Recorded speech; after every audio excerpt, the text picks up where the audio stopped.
Hello everyone.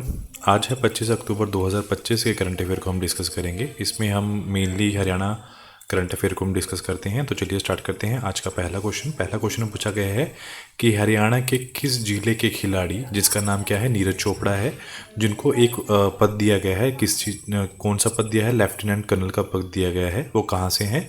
तो जो उसका राइट आंसर है वो है पानीपत से हैं। अब हुआ क्या है रिसेंटली, तो वो करते क्या हैं, वो एक खिलाड़ी हैं, क्या करते हैं, भाला फेंक खिलाड़ी हैं, जिसको हम जॉवलिन थ्रो भी बोलते हैं, वो खेल उनका वो है। तो उनके जो नीरज चोपड़ा हैं उनको लेफ्टिनेंट कर्नल बनाया गया है। इनका जो जन्म था 24 दिसंबर 1997, खंडारा गांव, पानीपत, हरियाणा में। खेल कौन सा है इनका? जॉवलिन थ्रो है, मतलब भाला फेंक है। कौन कौन सी उपलब्धियां ली हैं इन्होंने? कॉमनवेल्थ गेम 2018 में गोल्ड मेडल, एशिया गेम 2018 में गोल्ड मेडल, एशिया गेम 2023 में गोल्ड मेडल, टोक्यो ओलंपिक 2020 में गोल्ड मेडल, पेरिस ओलंपिक में रजत पदक, मेजर ध्यानचंद खेल रत्न पुरस्कार 2021 में, और पद्म श्री खेल 2022 में इनको मिला है। उसके साथ साथ हमारी जो सेना है उन्होंने कौन कौन से कौन कौन से पद पे इन्हें सराहा है? तो 2016 में इनको नायब सूबेदार, जब 26 अगस्त को भारतीय सेना में भर्ती हुए थे। उसके बाद 2021 में सूबेदार, टोक्यो ओलंपिक में जब उन्होंने गोल्ड मेडल जीतने के बाद इनकी जो पद है उनको बढ़ा दिया गया था। 2022 में इनको सूबेदार मेजर, खेल उत्कृष्ट में इनके अच्छे प्रदर्शन को देख के इनको प्रमोशन मिला था। और 2025 में इनको अब क्या बनाया गया है? लेफ्टिनेंट कर्नल बनाया गया है। राष्ट्र के प्रति योगदान और उत्कृष्ट जो उपलब्धियां उन्होंने ली है उसके लिए इनको ये उपाधि दी गई है। उसके बाद अगला क्वेश्चन पूछा गया है कि दिवाली के बाद हरियाणा का कौन सा शहर है जो सबसे ज़्यादा प्रदूषित पाया गया है, जिसका जो AQI है वो 421 दर्ज किया गया है। तो उसका है जींद। तो वो जींद सबसे ज़्यादा पोल्यूटेड पाया गया है धुएं की वजह से। तो आप ये भी बोल सकते हो कि दिवाली के बाद हरियाणा का जो प्रदूषण स्तर है वो दिल्ली से भी अधिक पाया गया है। वो कहाँ पर है? वो है जींद। जींद का जो एयर क्वालिटी इंडेक्स है वो 421 दर्ज किया गया है, जो कि एक बहुत भारी श्रेणी में आता है। इस स्तर की वायु में स्वस्थ व्यक्ति का दिल और फेफड़े से संबंधित बहुत सारा खतरा हो सकता है। उसके साथ साथ देश के 10 सबसे जो प्रदूषित शहरों में 8 हरियाणा के पाए गए। तो जैसे कि जींद है, धारूहेड़ा है, नारनौल है, रोहतक है, गुरुग्राम है, बहादुरगढ़ है, और चरखी दादरी है, सिरसा है। तो प्रदूषण के बढ़ने के बाद जो वायु गुणवत्ता प्रबंधन आयोग है ने GRAP चरण 2000 जो सेकंड लागू किया है। उसके बाद अगला क्वेश्चन पूछा गया है हरियाणा के कार्यवाहक जो पुलिस महानिदेशक हैं, आपको पहले ये पता होना चाहिए, हाल में ही एक्टिंग DGP कौन बने हैं? उनका नाम क्या है? OP सिंह है, जिनका नाम, वो एक्टिंग DGP हैं। उन्होंने परिपात्र में पुलिस अधिकारियों का कौन सा प्रतीक हटाने की सलाह दी है जो औपचारिकता और अहंकार को दर्शाती है? तो उसका राइट आंसर है सफ़ेद तौलिया कुर्सी पर उनको हटाने की इनको सलाह दी है। अब वजह क्या है उसकी, क्या उनको ऐसा क्यों फील हुआ? तो आपको अब ये भी याद रखना है कि जो हरियाणा के एक्टिंग DGP हैं उनका नाम है OP सिंह।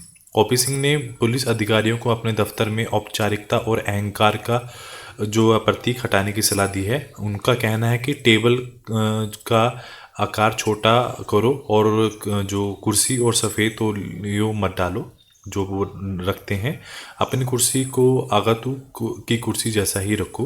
उद्देश्य क्या है? वो जनता और पुलिस के बीच में जो दूरियां हैं उनको कम करना चाहते हैं। वो पावर सेंटर को नहीं चलाना चाहते। वो ये बोल रहे हैं कि आप पावर सेंटर की जगह उनको जो थाना है उसको एक स्पोर्ट्स सेंटर की तरह चलाएं। अगला क्वेश्चन पूछा गया है कि हरियाणा के किस जिले में राज्य की पहली दवा परीक्षण प्रयोगशाला, मतलब ड्रग जो टेस्टिंग लैब बनाई गई है? तो उसका जो राइट आंसर है वो हाल में ही पंचकुला में बनाई गई है। तो उसके साथ साथ आपको ये भी याद रखना है कि हरियाणा की जो पहली दवा परीक्षण प्रयोगशाला जो लैब है पंचकुला में स्थित की जा रही है। तो और उसके साथ साथ राज्य में 2 नई लैब्स खोलने की योजना है, एक गुरुग्राम में और दूसरी हिसार के आसपास जिलों में।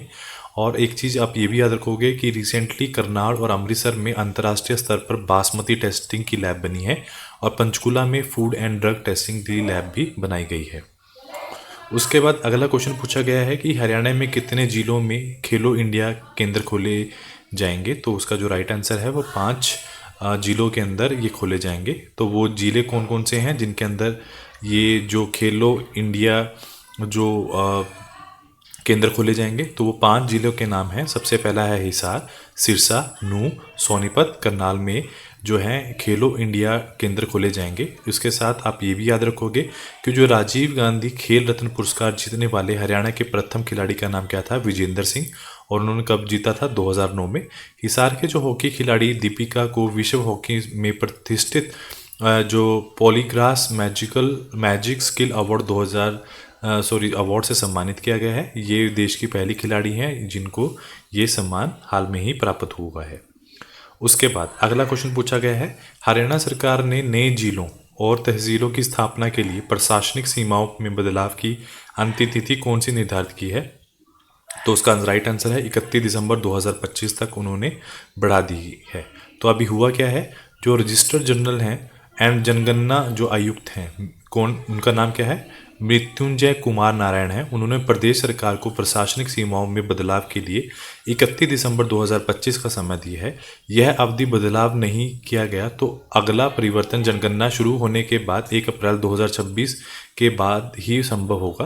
पूरी प्रक्रिया जून 2027 तक स्थापित हो सकती है। इसका मुख्य उद्देश्य क्या है, जनगणना से पहले प्रशासनिक ढांचों स्थिर कर रहे हैं। उसके साथ है आज का जो टेस्ट है, आपको ये बताना है, फर्स्ट आपको बताना है कि हरियाणा का जो स्पेशल जो ऑपरेशन ट्रेनिंग सेंटर है वो कहाँ बनाया गया है। दूसरा जो क्वेश्चन है वो आपको ये बताना है कि हरियाणा के किस व्यक्ति को शेरे पंजाब महाराजा रणजीत सिंह पुरस्कार से सम्मानित किया गया, और उसका जो आंसर है आप कमेंट बॉक्स में दोगे। आज के लिए इतना ही, कल मिलते हैं। तो कमेंट और my YouTube channel and subscribe my YouTube channel. Thank you so much.